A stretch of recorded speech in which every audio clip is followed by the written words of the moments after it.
Hey, hello guys, it's How to Tech Simplified, and in this easy tutorial I will be showing you how to use the Messenger as a Facebook business page. Now the first thing that you want to do is open up a fresh browser that is a preferred browser that you use. Now let's say you use Firefox.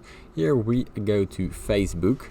As you can see, Facebook already pops up, and once Facebook loads up, you should be logged into your personal account. Now once you're logged into your personal account, as you can see right here, this is my personal account. Here I can switch to my other account, which is a business account.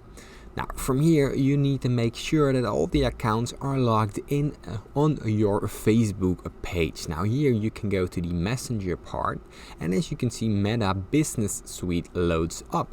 And if I do it from my personal account right here, my chats open up like they would usually do. Now make sure that you're logged in to your business account on Facebook, and from there you can simply use Meta Business Suite as a messenger. Now that's it. If this tutorial's helped you, please leave it in the comments down below and I'll try to help you if it didn't.